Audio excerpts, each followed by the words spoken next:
Mesdames, mesdemoiselles et messieurs, bonsoir et bienvenue dans votre émission vidéoconférence. Là, ne vous inquiétez pas, nous allons recevoir comme à l'accoutumée et comme d'habitude deux ténors de ce monde, Emmanuel Macron et Vlad Poutine, qui vont débattre. Débattre de quoi? Du partage du gâteau, c'est-à-dire de l'Afrique, comme qui dirait que c'est la période coloniale qui va se répéter. Mais on est là, en bon intellectuel avisé, nous allons écouter ce débat pour pouvoir tirer nos conclusions après. Mais tout d'abord, sachez que l'Afrique d'hier, c'est-à-dire de nos ancêtres, et l'Afrique d'aujourd'hui, c'est-à-dire la nôtre, sont différentes. Suivons le débat par vidéoconférence. Allô, monsieur Poutine et monsieur Macron. Naïf de ne pas nommer ce qui s'est développé ces dernières années, qui est ce que j'appellerais une présence hybride de la Russie sur le continent africain, qui passe d'abord par le développement de la propagande, qui passe par des médias télévisés. J'ai du mal à parler de journalisme, parce que je vous respecte trop. Ce ne sont pas des confrères à vous, mais des femmes et des hommes qui expliquent ce qu'est la voix de la Russie et qui diffusent des fausses informations. Et donc, la Russie en Afrique a beaucoup diffusé des fausses informations. Elle est en train d'ouvrir les officines que sont Ruchet ou des Spoutnik que nous venons d'interdire en Europe et dont nous savons combien elle diffuse des fausses informations sur le sol africain. Et elle a complété son offre diplomatique par l'intervention de milices Wagner. Et en particulier, ce que nous avons vu ces dernières années fleurir en République centrafricaine et au Mali, pour ne citer que deux cas, est très préoccupant. Parce que ce ne sont pas des coopérations classiques.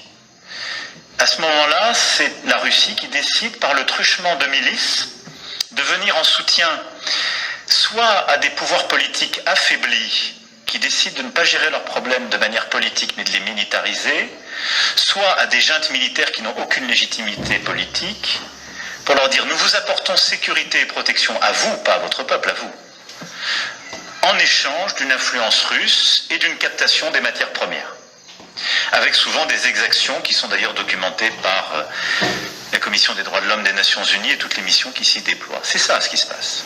Et donc cette présence russe, hybride, qui passe par la désinformation, par les milices, par du coup de nouvelles formes que j'ai du mal à qualifier de coopération, mais donc de complicité avec des pouvoirs politiques affaiblis, voire totalement illégitimes quand ce sont des juntes militaires, est une préoccupation. Et je pense que c'est d'abord une préoccupation pour le continent africain.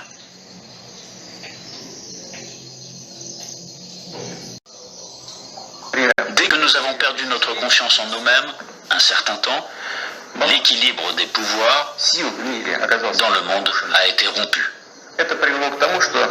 Cela a conduit à une situation où les traités et accords existants ne sont plus réellement en vigueur. La persuasion et les demandes n'ont aucun effet. Tout ce qui ne convient pas aux détenteurs de l'hégémonie, aux grands de ce monde, est qualifié d'archaïque, obsolète et inutile.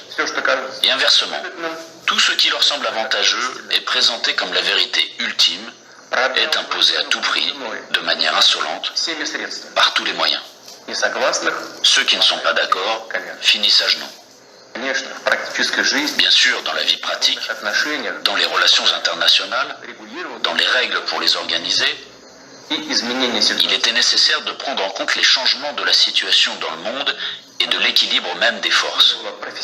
Mais cela aurait dû être fait de manière professionnelle, progressivement, avec patience, en prenant en compte et en respectant les intérêts de tous les pays, et en pleine conscience de leurs responsabilités.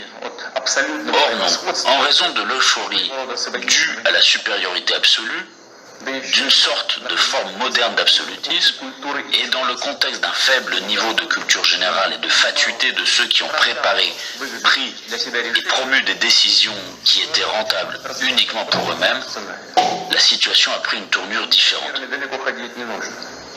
Voici des exemples tout trouvés. Tout d'abord, sans aucune autorisation du Conseil de sécurité de l'ONU, ils ont mené une opération militaire sanglante, l'utilisation illégitime de la force militaire contre la Libye, la dénaturation de toutes les décisions du Conseil de sécurité de l'ONU sur la question libyenne, ont conduit à la destruction complète de l'État. Au fait qu'un énorme foyer de terrorisme international est apparu, au fait que le pays s'est trouvé plongé dans une catastrophe humanitaire dans l'abîme de la guerre civile, qui a duré plusieurs années et se poursuit encore, la tragédie à laquelle des centaines de milliers, des millions de personnes ont été condamnées, non seulement en Libye, mais dans toute cette région, a provoqué un exode migratoire massif de l'Afrique du Nord et du Moyen-Orient vers l'Europe. Un sort similaire a été réservé à la Syrie. Les opérations militaires de la coalition occidentale sur le territoire de ce pays, sans le consentement du gouvernement syrien et sans la sanction du Conseil de sécurité de l'ONU, ne sont rien d'autre qu'une agression, une intervention. Cependant, l'invasion de l'Irak, qui n'avait aucun fondement juridique non plus, occupe une place particulière. Comme prétexte, ils ont choisi les prétendues informations fiables dont...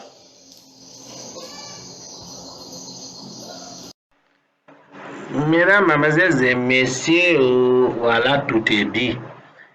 Mais nous, en tout cas, on s'en fout, hein. Comme disait l'autre là, c'est le monde qui part en couille, hein. Maintenant, si vous acceptez d'être gâteau, parce que depuis la nuit des temps là, Afrique a été considérée comme gâteau où tous les ténors, où tous les pays européens, américains veulent prendre les parts. Maintenant, si vous êtes d'accord, hein, soyez gâteau, ils vont vous découper jusqu'à fatiguer comme ça. Hein. Nous, de toute façon, on s'en fout. Maintenant, à vous de juger. Hein. Si vous n'êtes pas content, il faut riposter. De toute façon, cette émission-là est finie. Je suis vraiment très écœuré. Je ne vous le cache pas, d'après ce que j'ai entendu comme ça. Mais bon, si je devais voter là, peut-être que je voterai pour M. Poutine parce que la France était là depuis trop longtemps. On n'a pas vu de résultat. Mais qu'est-ce que vous voulez donc? Est-ce qu'il ne faut pas changer aussi? Le monde part en couille. J'ai du mal à imaginer.